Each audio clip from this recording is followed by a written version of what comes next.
connect Dajor's ultimate, come in with the Jarvan, and have the follow-up from promisq, damage from Kobbe in the background. Granted, this is requirements now for your composition that you do get your bot lane ahead, that your mid laner is following up towards the bot side of the map.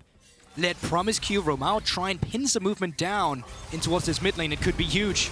Bomb's coming out, there's the exhaust as well. No stun connects onto Kobbe. Kobbe's going to pull the root back here. Unforgiven, though, continues to step forward. Heal used by Kobbe now. Unforgiven still has one of his own. Ignite ticking on him. He's going to wait for that to time out. Elyoya joins the fray. promisq and Kobbe forced back just a little. 3v2 in the bottom lane now. And where is Zanzarah? Well, he's looking for a long roam around here. Actually going towards the mid lane instead. Doesn't join the fight to the bottom side. But they're still very low here. I wonder if they can find any route on towards any of the members. And now Zanzarah finally making his way down. They did connect. There's the knockup. Elyoya does still have Flash. They don't know that Zanzarah is here, and Flash is abound for the Mad Lions. EQ doesn't even need it. Walks forward. Aegis still lands on Elyoya, who flashes. He lives! How the flip did you survive that? Less than 10 HP. Damage share of any bot laner, having a large gold lead at 14 minutes. As Kaiser is actually called out here, will be able to flash and should be able just to walk this one out. Shadow from Surge. Dajor goes in, didn't have the doom and gloom, I don't believe. Now has it back up, but didn't really manage to get the fear off there. Elyoya still looking for something. Zanzarah can EQ, but wasn't able to spot him out well enough. These are still summoner spells being taken away from the members. Kaiser has no flash. Of Mad Lions, and you're right, exactly. Kaiser has no flash. Flash, knock up, promisq. Gets the flash out of the Jinx, but now Elyoya on the way. Level 6 has been attained. TP goes up towards the top lane. From the mid lane there from Dajor, sorry, as promisq still trading onto Elyoya, who does have the Dragon's Rage, and the kick comes out and Unforgiven gets first blood.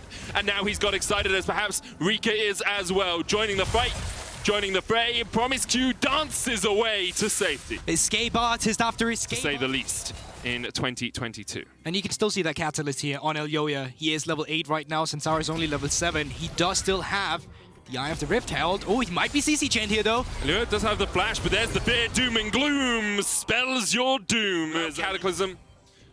And with that Zilean ultimate available, it's going to be a very tricky one. That's the thing, you have to connect everything on the Zilean. You have to one-shot him before he gets the Chrono Shift available, because if you don't, this is just going to be a botch dive. So let's see how they pull it off, Medic. First one's missed. No, never Flash mind. Knock up. Oh, that was beautiful, but Kaiser still gets the Chrono Shift down. Kobbe has to pop the bed. They're storm into the root. Almost timed well enough to kill off Kaiser. Zanzarah is catching the wave. Next wave still at the tier 1 tower for Astralis. Kobbe stepping round to the side. Not too much damage coming out of Unforgiven as of yet. TPs, none available. Reeker's about to come off cooldown, but Unforgiven is forgotten in the bottom lane, and Kaiser will be the first fall. promisq wants a stopwatch. Unforgiven goes down.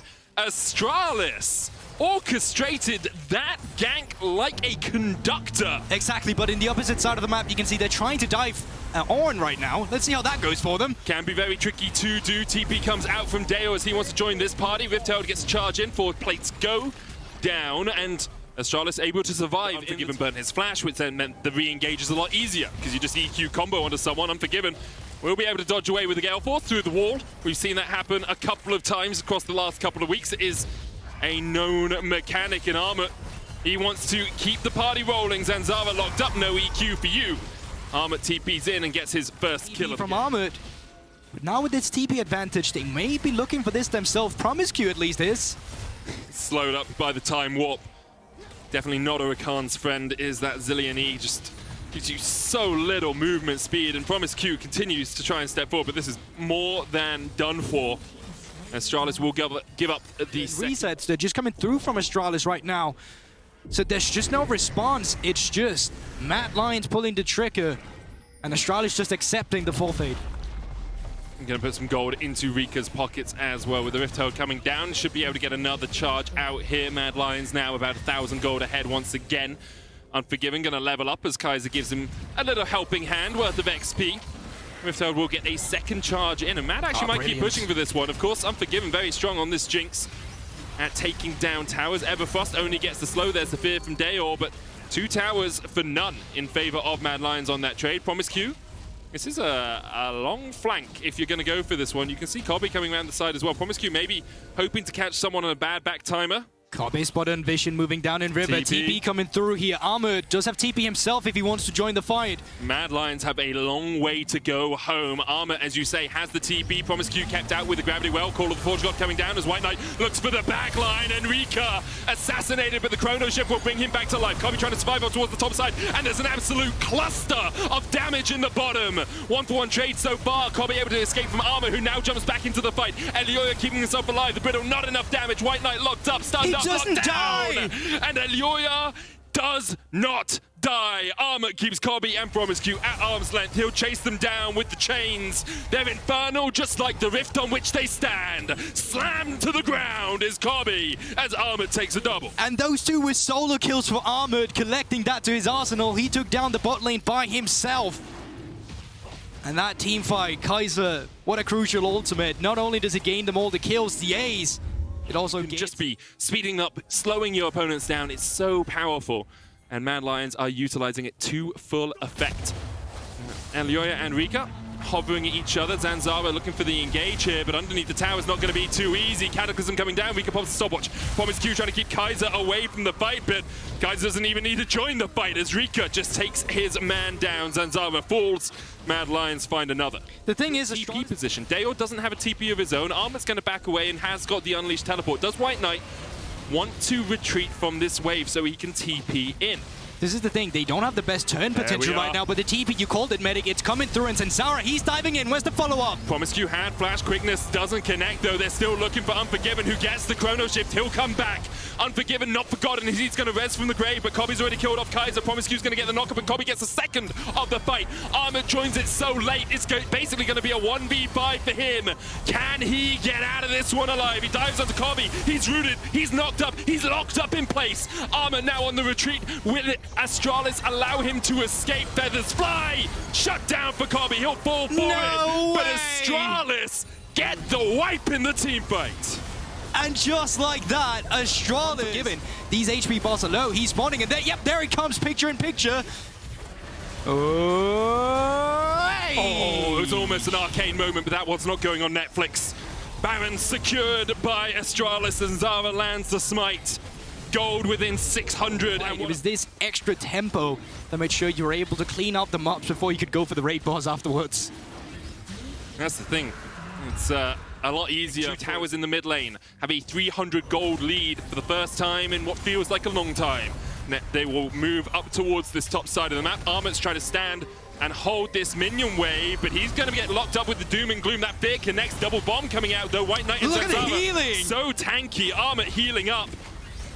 What are we gonna see? Feather Storm, Call of the Forge God, Cataclysm, the lockup is there, the quickness coming out as well. Kaiser down, and Dajor flies in from downtown. The Shadow Surge found one mark, didn't get the reset though. Mad Lions still a player down in this fight. Zanzarah looking for the flank.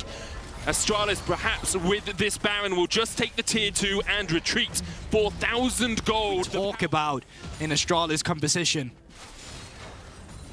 Now, Reeker a little bit caught out, but Elyoya's here as well. Zanzarah stunned up, Shadow Surge. Oh, it's just short of Reeker. Now the TP's coming in, and perhaps Astralis have over-invested into this fight. Mistral Bolt does get the resurrection out, but Armut has a good flank position. Infernal Chains on Zanzarah doesn't quite connect, but Dajor will be the first one to be shut down. Zanzarah trying to flag and drag his way to safety, but there is no safety in the Mad Lions jungle. Mad pick up 2, they're looking for 3 as WhiteKnight. He calls to some sort of god, but whatever prayers you're praying, he ain't listening. It's a double for Unforgiven. Kobbe has to pop the feathers and fly his way out of this one, but Unforgiven with the resets. Look at this time warp cooldown. It's already back up. Unforgiven can go back in. promisq, a good battle dance. Tank it. Mega Infernal Bomb was tanked by Kobbe to keep it. This Astralis, though, do have a very strong team fighting composition. They do have those ornaments. They do have Kobbe at 4 items. They do have Dajor at 3.5 items, and they do have a fight starting. Kaiser the target, Shadow Surge going out. Kaiser will bring himself back to life with the Chrono Shift, and that means the reset isn't there. Dajor locked up, pops the stopwatch, WhiteKnight going in. promisq and Kobbe are still alive here. The charm onto Elyoya means that he can't dive onto the backline. He's still going to manage to get a kick. Dragon's Rage. Reeker ripped through by Kobbe. It's all on the AD carry, but he just can't do it. Zanzarah falls last. Mad Lions stand fast in the mid lane. Once again, the team fighting gods of our league has stepped in. There's too much much to deal with, and look at that damage medic. Unforgiven is having such a start to the season. We tried to talk about him a little bit earlier, and we were interrupted by the action, but this guy is so consistent. His positioning in fights seems almost perfect at times, and here, on his back, Mad Lions take the win. But who would have thought that this game would have been this close? Mad Lions obviously not happy about that performance, but in the end they still display their talents. And they take